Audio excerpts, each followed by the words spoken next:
Dear students, जो हमारा topic continue चल रहा है एक्टिव एंड पैसिव वॉइस। तो आज एक्टिव एंड पैसिव वॉइस जो हम पढ़ेंगे इम्परेटिव सेंटेंसेस होगी। लेक्चर नंबर 11 है। इसमें इम्परेटिव सेंटेंसेस अगर दिए हुए हैं एक्टिव वॉइस में तो उनकी पैसिव वॉइस किस प्रकार हम बनाते हैं डियर स्टूडेंट्स। तो फर्स्ट क्या है, इम्परेटिव सेंटेंस क्या होती हैं डियर स्टूडेंट्स। तो इम्परेटिव सेंटेंस कि 3 प्रकार से हम उनको पहचान सकते हैं। ये हमारा इम्परेटिव सेंटेंस है डियर स्टूडेंट्स। फर्स्ट क्या, अगर उनका हिंदी अर्थ अगर हम निकालेंगे तो उनके भाव के अनुसार हम पता कर लेते हैं कि इम्परेटिव सेंटेंस है। अगर उनका भाव एडवाइस है, ऑर्डर है, रिक्वेस्ट है, सजेशन है, फॉरवर्ड है आदि का अगर भाव प्रकट हो रहा है, व्यक्त हो रहा है तो वो हमारा इम्परेटिव सेंटेंस है डियर स्टूडेंट्स। फर्स्ट पहचान। सेकंड पहचान क्या होती है डियर स्टूडेंट्स कि इम्परेटिव सेंटेंस जो है वर्ब की फर्स्ट फॉर्म से शुरू होते हैं। यानी जो इम्परेटिव सेंटेंस हमारे होते हैं वो वर्ब की फर्स्ट फॉर्म से शुरू होते हैं और अंत में फुल स्टॉप लगा होता है। जो हमारे इम्परेटिव सेंटेंस होते हैं उनके अंत में फुल स्टॉप लगा होता है। जो इम्परेटिव सेंटेंस हमारे होते हैं उनके 2 ही प्रकार होते हैं, एक तो अफर्मेटिव, दूसरा नेगेटिव। तीसरा और कोई प्रकार ना होता है, ना हुआ है, ना ही होगा।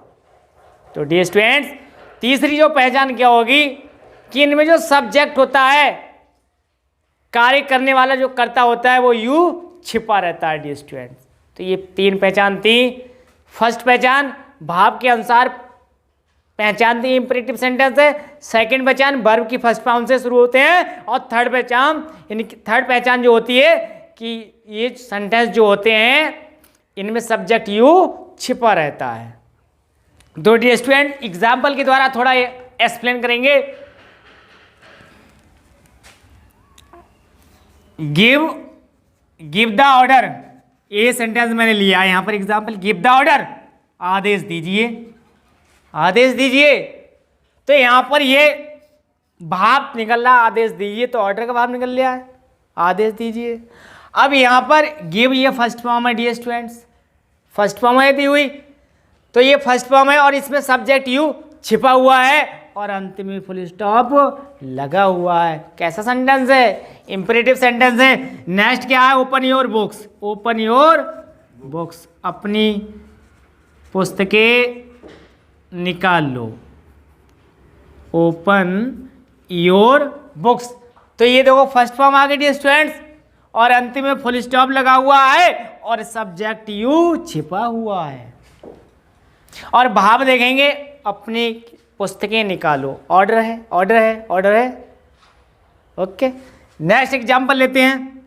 Please, please give me your pen, कृपया मुझे अपना पेन दीजिए। क्या का भाव आ रहा निकल के, रिक्वेस्ट का आ रहा है। रिक्वेस्ट किसी से आप रिक्वेस्ट करोगे तभी तो कोई चीज़ मिल सकती है आपको, रिक्वेस्ट करोगे तभी तो आपको मिल जाएगी, बिना रिक्वेस्ट करे नहीं मिल सकती चीज़। तो प्लीज़, और प्लीज़ जब शब्द अगर सेंटेंस में लगा हुआ होता है तो उसमें 100% रिक्वेस्ट ही है सेंटेंस में। ओके, तो ये तो भाव से हमने पहचाना।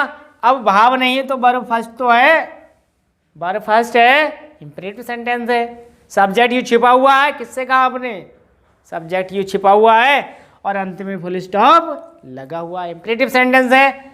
Next, do not tell a lie. मैंने अभी आपको बताया कि इंपरेटिव सेंटेंस होते 2 ही प्रकार में होते हैं, या तो वो पॉजिटिव प्रकार में होंगे या नेगेटिव प्रकार में होंगे। इसमें डू नॉट का प्रयोग होगा। तो ये रहा आपका example, do not tell a lie, झूठ मत बोलो, झूठ मत बोलो। तो सलाह दी जा रही है आपको कि आप झूठ मत बोलो। तो इसमें एडवाइस का भाव हुआ, पहचान लिया हमने, इंपरेटिव सेंटेंस है।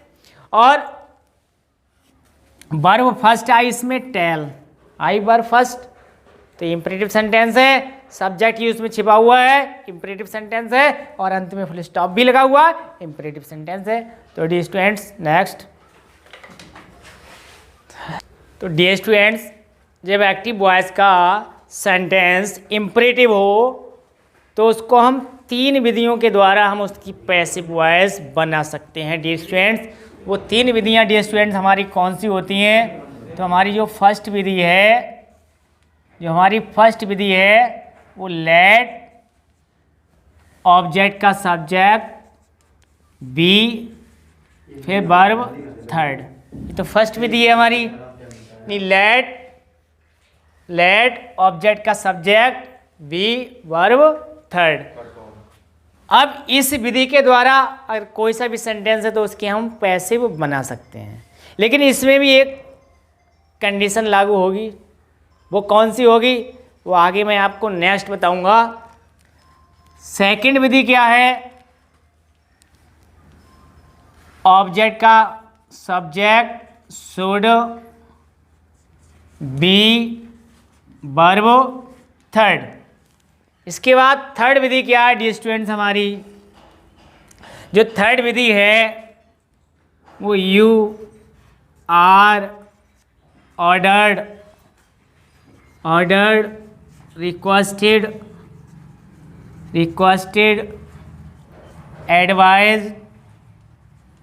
एडवाइज, इसके बाद में टू, फिर plus dot dot dot dot का मतलब है कि जो सेंटेंस होगा हमारा एक्टिव का वो आगे ऐड हो जाएगा। तो ये तीसरी विधि है। यू आर ऑर्डर टू करेंगे, यू आर रिक्वेस्टेड टू करेंगे, यू आर एडवाइज टू करेंगे।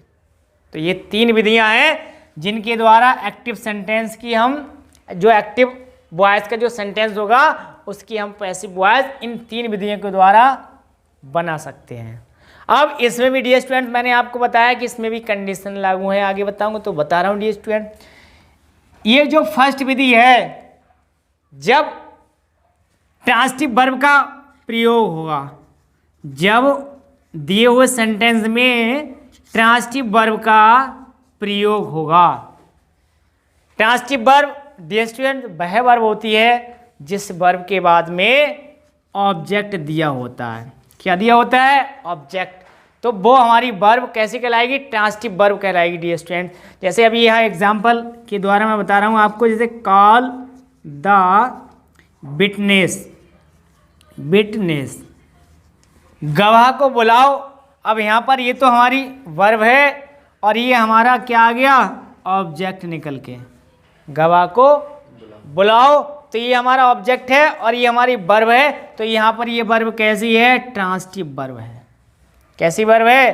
ट्रांसिटिव वर्ब है, क्योंकि इसके बाद में ऑब्जेक्ट आया गया, यानी आ गया। सेकंड एग्जांपल, राइट एन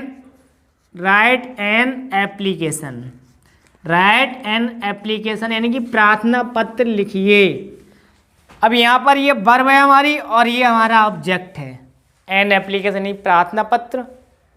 तो यहाँ जो वर्ब है राइट, कौन सी वर्ब है? हमारी ट्रांसिटिव वर्ब है। तो जब जिस वर्ब के बाद में अगर ऑब्जेक्ट दिया हुआ होगा तो वह हम वर्ब हमारी ट्रांसिटिव वर्ब होगी। जब ट्रांसिटिव वर्ब है तो इस विधि का हम यूज करके उसकी पैसिव वॉइस बना सकते हैं। ठीक, इसमें भी सेकंड विधि में भी हमें ऑब्जेक्ट का सब्जेक्ट बनाएंगे तो उसमें ऑब्जेक्ट की आवश्यकता पड़ेगी, तो इस विधि का यूज करके हम बना सकते हैं। जब ट्रांसिटिव वर्ब होगी एक्टिव वॉइस के सेंटेंस में तो आप चाहे इस विधि का यूज करें चाहे आप इसका यूज करें। Clear dear students?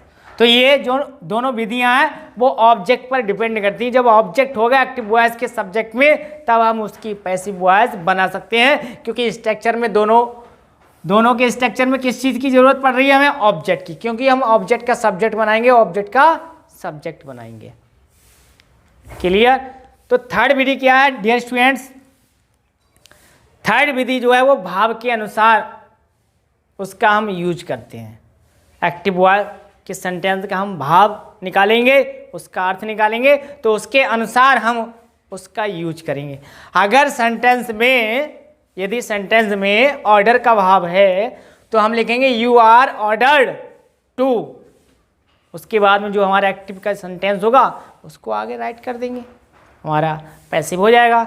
अगर रिक्वेस्ट का भाव आ रहा है, रिक्वेस्ट का, प्रार्थना का भाव आ रहा है, तो you are requested to, sentence पूरा ऐड कर देंगे हम। क्लियर? अगर एडवाइस का भाव आ रहा है तो हम लिखेंगे यू आर एडवाइज टू, पूरा सेंटेंस राइट कर देंगे। तो क्लियर? मैंने कुछ एक्टिव वॉइस के सेंटेंसेस लिए हैं, इनको हम पैसिव वॉइस में चेंज करेंगे डियर स्टूडेंट्स। तो फर्स्ट हमारा सेंटेंस है ओपन द डोर, दरवाज़ा खोलो। तो डियर स्टूडेंट्स इसका अगर हमें सेंस देखेंगे तो क्या का सेंस हो रहा है? ऑर्डर का, ओपन द डोर, दरवाज़ा खोलो। तो हम इसको सेंस के अकॉर्डिंग अगर हम इसको चेंज करते हैं तो ये बनेगा you are ordered to open the door. Clear? और इसको हम बनाते हैं लेट वाली विधि से, तो हम इसको बनाएंगे let the door, let the door, क्योंकि हमारा ये क्या है? ऑब्जेक्ट है। फिर बी और थर्ड फॉर्म क्या हो जाएगी हमारी? ओपन। तो ये लेट वाली विधि से बन गया। इसके बाद सेकंड, और ये थर्ड विधि से भी, सेकंड जो विधि थी शुड वाली, शुड बी, उससे ही बन जाएगा। तो उससे कैसे बनेगा? The door should be opened. Clear? Second example है, इसमें प्लीज शब्द दिया हुआ है, please give me your pen, कृपया मुझे अपना कलम दीजिए। तो इसमें तो डियर स्टूडेंट्स तो प्लीज शब्द दिया हुआ है, तो आपको कोई नो टेंशन, कोई चिंता नहीं करना है आपको। जब प्लीज शब्द दिया हुआ है तो डायरेक्ट लगा दो you are requested to, please शब्द को हटा दो, गिव मी योर पेन। तो बना दो इसको यू आर रिक्वेस्टेड, जिसमें प्लीज शब्द होगा उसमें रिक्वेस्ट लगेगा, टू गिव, और जो प्लीज शब्द होता है या काइंडली जो शब्द होता है उसको हम हटा देते हैं। तो गिव मी योर पेन, कृपया मुझे अपना कलम दीजिए, ये हमारा एक्टिव था। तो यहाँ पैसिव बन गया you are requested to give me your pen. ठीक, आपको अपना पेन मुझे देने, आपको अपना पेन मुझे देने की प्रार्थना की जाती है। ठीक, तो डियर स्टूडेंट नेक्स्ट क्या है? डू नॉट टेल ए लाई। अब यहाँ पर ये नेगेटिव है, इंपेरेटिव नेगेटिव, डू नॉट का यूज है। जिस सेंटेंस में अगर डू नॉट का यूज होगा इंपेरेटिव में, तो दो प्रकार से हम इसको बना सकते हैं। एक तो एडवाइज टू, एडवाइज के साथ टू का प्रयोग करके, और दूसरा इसका प्रकार है एडवाइस के साथ हमें क्या करेंगे, यानी यू आर एडवाइस टू से हम इसको बना सकते हैं। उसके बाद में जो हम बनाएंगे एडवाइस के साथ में हम क्या करेंगे, डू नॉट के स्थान पर नॉट टू का यूज करेंगे, डू नॉट के स्थान पर नॉट टू का यूज करेंगे। और उसके बाद हम अगर एडवाइस का प्रयोग नहीं करते हैं तो हम फॉरवर्ड से इसे बना सकते हैं। लेकिन जब फॉरवर्ड के यूज से हम इसको बनाएंगे तो हमें जो है नॉट का यूज नहीं करना है। फॉरवर्ड के साथ केवल हमें टू का यूज करना है डियर स्टूडेंट्स। अगर लेट वाली विधि से हम इसको अगर चेंज कर रहे हैं तो हो जाएगा हमारा let a lie not be told. Correct. अब इसको उससे बना रहे हैं तो यू आर एडवाइस, क्योंकि एडवाइस का सेंस निकल रहा है इसमें, एडवाइस। अब नॉट टू करेंगे, यानी कि टू को हम लगाएंगे नॉट के बाद, और जो डू हमारी एच बी होगी उसको हम हटा देंगे। तो नॉट टू टेल अ लाई, क्योंकि हमारी जो वर्ब होती है उसको हमें इन्फिनेटिव बनाना होता है। तो यहाँ पर ये वर्ब हमारी इन्फिनेटिव बनेगी क्योंकि इससे पहले टू लग गया। अगर इसको हम शुड बी से बना रहे हैं तो बनेगा a lie should not be told. Correct. Fourth sentence है हमारा do not plug the flower, इसको भी इसी प्रकार से बना देते हैं, लेड वाली विधि से बनाएंगे तो द फ्लावर्स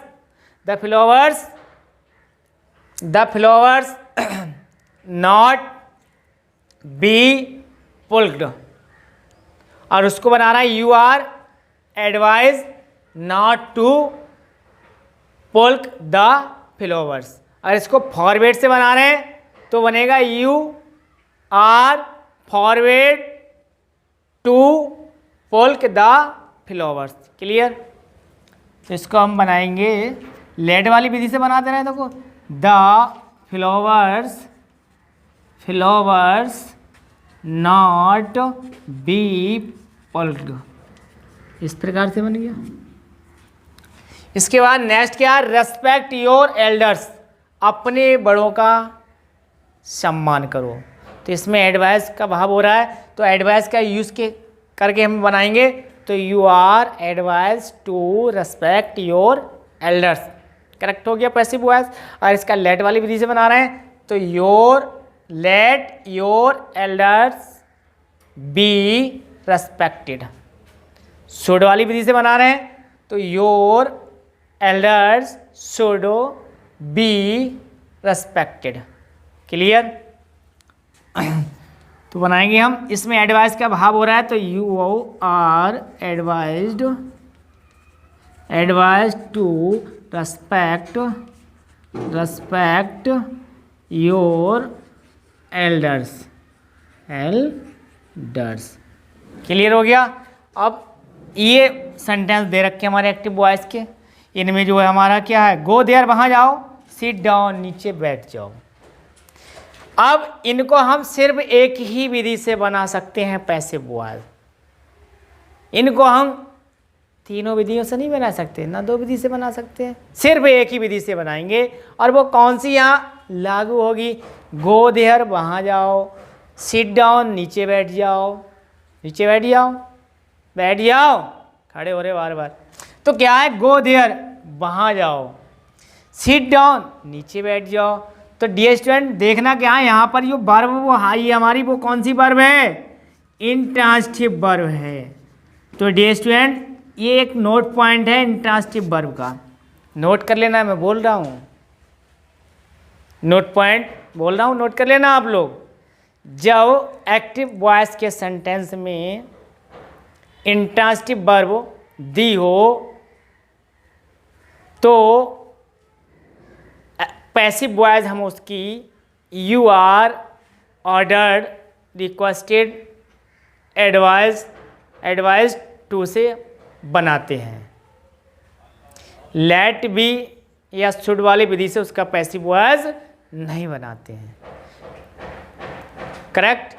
क्यों नहीं बनाएंगे? क्योंकि ये इंट्रांसिटिव वर्ब है, इसके बाद ऑब्जेक्ट नहीं है। जिस वर्ब के बाद ऑब्जेक्ट नहीं होता है वो हमारी इंट्रांसिटिव वर्ब होती है। जिस वर्ब के बाद यदि ऑब्जेक्ट नहीं है तो वो वर्ब हमारी क्या है? इंट्रांसिटिव वर्ब होती है। और जब ट्रांसिटिव वर्ब होगी तो उसके बाद ऑब्जेक्ट होता है। जब ऑब्जेक्ट होगा तो लेट वाली विधि से पैसिव बन जाएगा, शुड वाली विधि से पैसिव बन जाएगा। क्योंकि यू आर ऑर्डर्ड, रिक्वेस्टेड और एडवाइज्ड वाली विधि में हमें ऑब्जेक्ट की जरूरत नहीं पड़ती है। Clear dear students? तो गो देयर, वहां जाओ, इसमें सेंस निकल रहा है, ऑर्डर का आदेश दिया जा रहा है, तो इसकी हम पैसिव बनाएंगे you are ordered to go there, वहां जाओ। क्योंकि यहाँ पर डियर स्टूडेंट्स, वो डियर स्टूडेंट यहाँ पर जो देयर शब्द है वो हमारा क्या है? एडवर्ब ऑफ प्लेस है, स्थान का, स्थान को बोध करा रहा है, स्थान का संकेत दे रहा है, वहां जाओ। क्योंकि ये हमारा ऑब्जेक्ट नहीं है तो इसलिए हमने किससे बनाया? Passive, you are ordered to go there. Next क्या है? सिट डाउन, नीचे बैठ जाओ, इसमें भी ऑर्डर का बोध हो रहा है तो इसको भी इससे बनाएंगे हम you are ordered to sit down, आपको नीचे बैठने का आदेश दिया गया है। क्लियर? तो डियर स्टूडेंट इस प्रकार अगर इम्परेटिव सेंटेंस का एक्टिव वॉइस हो तो उसकी पैसिव वॉइस बनाते हैं। तो हम इन तीन विधियों के द्वारा हम उसकी पैसिव वॉइस बना सकते हैं।